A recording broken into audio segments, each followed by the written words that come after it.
Serge Guérin, bonsoir. Vous êtes sociologue, auteur de La guerre des générations aura-t-elle lieu chez Kalman Levy. Manifestation aujourd'hui dans plusieurs grandes villes de France à l'appel de 9 syndicats. Manifestation de retraités. Voilà, on voit une photo pour le pouvoir d'achat. Serge Guérin, on dit souvent que les retraités sont plutôt des nantis.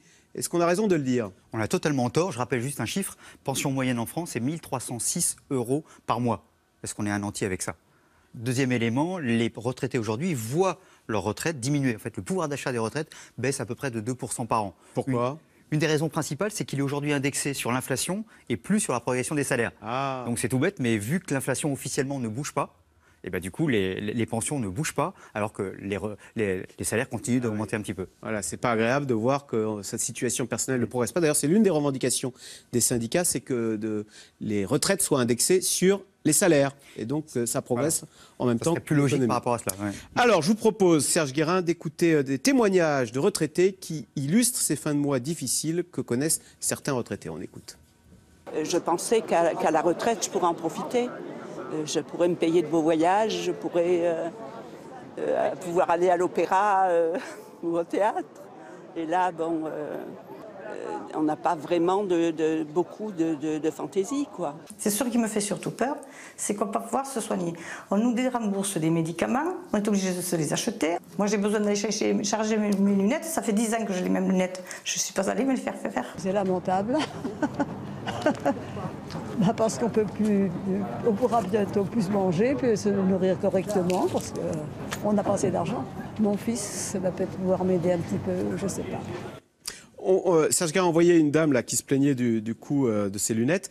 Quand on passe à la retraite, il y a de nouvelles charges comme ça, comme les mutuelles, typiquement, qui étaient avant pris en charge par l'entreprise. Absolument. Du jour au lendemain, on n'a plus de tickets restaurant si on en avait, et la mutuelle augmente. On peut rester sur sa mutuelle d'entreprise, mais elle peut prendre jusqu'à 150%. Et puis la mutuelle d'entreprise, par exemple, elle est très adaptée pour le risque obstétrique.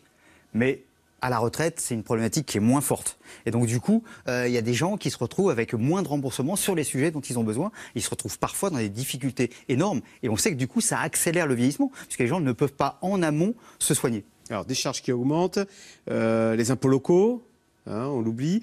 Il y a eu des mesures fiscales aussi qui ont spécifiquement ciblé les retraités.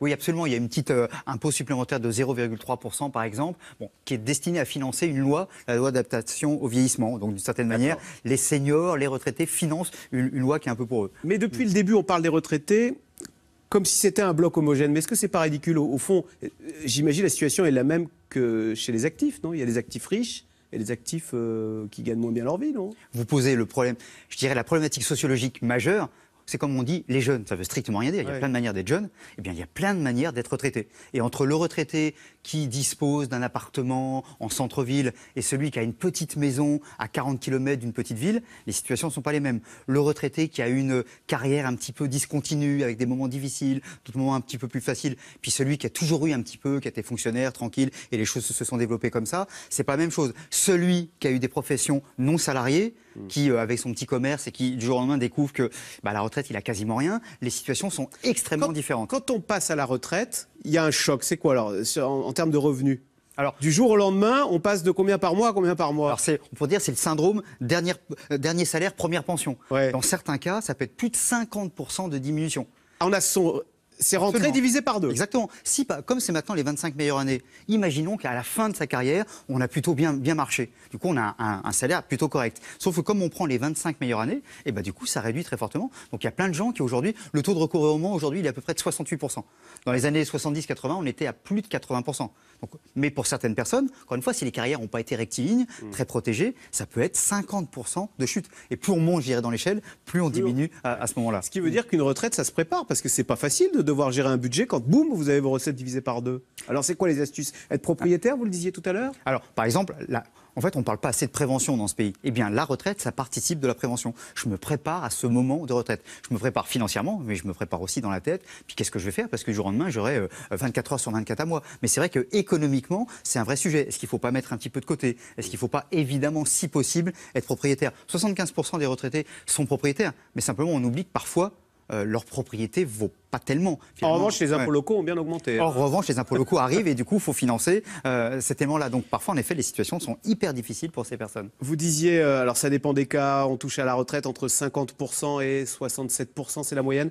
Est-ce que c'est la loterie? Est-ce que quand on part à la retraite, une personne, 2 ans, je veux dire, si on veut s'y préparer, est-ce qu'on sait combien on va toucher à la retraite? Ou est-ce que c'est un tel bazar que... C'est assez sportif. Franchement, c'est assez sportif. Alors, il y a plein de sites et tout ça qui aident à comprendre, mais tout dépend, encore une fois, de son parcours. Si on a toujours été dans la même entreprise, globalement, on voit à peu près. Si on a changé d'entreprise, si on n'a pas eu les mêmes régimes, ben là, on sait qu'on est perdant. En moyenne, quand on a eu plusieurs régimes de retraite, on perd 18% par rapport à quelqu'un qui aurait eu un seul régime de retraite, par exemple. Et puis, si on a eu des régimes plutôt favorisés, et puis à d'autres moments pas les mêmes, on peut se retrouver dans des difficultés bien plus grandes. Et c'est vrai que c'est hyper difficile de se projeter à savoir combien j'aurai tous les mois avec ma pension. Vous disiez, quand on a plusieurs caisses de retraite différentes, on perd 18% par rapport à... Donc on est pénalisé si on a changé plusieurs fois de carrière. Exactement. Aujourd'hui, nos vies professionnelles, elles sont plutôt plus hachées qu'auparavant. Et en fin de compte, ça n'accompagne absolument pas cette réalité. Alors justement, votre livre, c'est la guerre des générations. Il y en a qui ont des vies encore plus hachées, ce sont les enfants des retraités. Est-ce que vous y voyez là une source de guerre de génération, ou est-ce que vous diriez au contraire que c'est un souci supplémentaire pour les retraités que de se dire, et en plus... que vont devenir mes enfants qui, je le sais, ont peur du chômage? En fin de compte, c'est vrai qu'il n'y a absolument pas de guerre des générations, il y a plutôt une alliance et une attention. Les plus âgés se disant, souvent d'ailleurs ils se disent « Ah, nous c'était plus facile », ce qui n'est pas toujours vrai, parce qu'ils bossaient 48 heures par semaine, mais n'empêche que dans leur tête, ils disent « C'était plus facile pour nous », et donc ils ont envie d'aider le plus possible leurs enfants ou leurs petits-enfants. Et inversement, les petits-enfants voient bien aussi que parfois la situation de leurs grands-parents n'est pas si facile que ça, ils essayent aussi de les aider. Donc en fin de compte, il y a beaucoup plus de solidarité qu'il pouvait y en avoir dans d'autres périodes. Et souvent, on ne dit pas assez que dans ce pays qui ne va pas toujours très très bien, la question des générations, c'est plutôt quelque chose d'hyper positif et d'hyper solidaire entre les personnes. Il n'y a pas du tout de guerre, au contraire, il y a une solidarité, c'est quelque chose qui est resté. Finalement, les familles s'entraident dans les deux sens. Dans les deux sens, absolument. Alors, on a vu tout à l'heure une dame dans le reportage qui disait « J'espère que mon fils pourra m'aider ». Exactement, elle s'appuie là-dessus, mais elle aussi, elle veut à certains moments filer un coup de main, aider, faire une caution, que sais-je encore. Les retraités, 15 millions de retraités en France, ça représente un tiers du corps électoral. Ce sont des gens qui votent beaucoup, qui votent plus que la moyenne? Absolument, en moyenne, ils votent 15 points de plus que les autres. Donc ils sont plus présents, en effet, sur le marché du vote. Ils votent pour qui d'ailleurs? Ils votent comme le reste des Français, ou est-ce qu'on a une idée? Alors ils ont tendance à être plus prudents par rapport aux extrêmes. Ah, ils votent moins pour les extrêmes? Absolument. Ils peuvent voter conservateur, progressiste, ce qu'on voudra, mais ils tombent beaucoup moins que les autres, en particulier dans les classes populaires, où les extrêmes les attestent beaucoup, les intéressent beaucoup. Là, les plus âgés sont très très prudents par rapport à cela. Ils sont très très prudents par rapport à si les extrêmes, comme ça, sans citer de nom, voudraient gagner l'Élysée, il faudrait séduire les retraités qui restent un petit peu méfiants par rapport à ce vote extrême. Absolument. Chez les retraités populaires, par exemple, dans les classes populaires, les seuls qui ne sombrent pas vers les extrêmes, ce sont les plus âgés, contrairement un petit peu aux représentations qu'on pourrait avoir. Donc s'ils votent beaucoup, est-ce qu'on peut dire que c'est une population choyée électoralement? Je crois qu'en Allemagne, il y avait des velléités de faire même un parti de retraités. Oui, il y a eu par exemple un parti aux Pays-Bas, là dans les élections récentes, il y avait un parti des 50+. Alors, on ne peut pas dire qu'il soit très choyé, parce que finalement, dans le débat public, la question de l'âge est très très peu présente. Regardez sur le débat sur les retraites, regardez le débat sur l'accompagnement des plus âgés, c'est très peu présent. Mais en même temps, c'est vrai que ce sont des gens qui votent énormément et qui sont très attentifs aussi à ce que dans les propositions, il y a des choses pour justement les plus jeunes. Ce pas des gens qui pensent que à leur petit sort à eux, ils pensent aussi à la collectivité et peut-être même d'une certaine manière plus parce qu'ils ont ce recul. Voilà, donc c'est cette fameuse solidarité de génération que vous évoquiez tout à l'heure et qui fait et qui apporte une réponse à votre livre. Merci beaucoup Serge Guéguerin, je le rappelle, La guerre des générations aura-t-elle lieu? Apparemment non, en vous écoutant, c'est chez Calman Lévy. Merci beaucoup.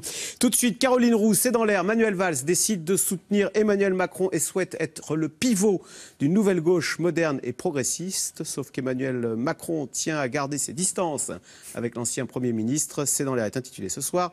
Valls, Macron, merci pour ce soutien.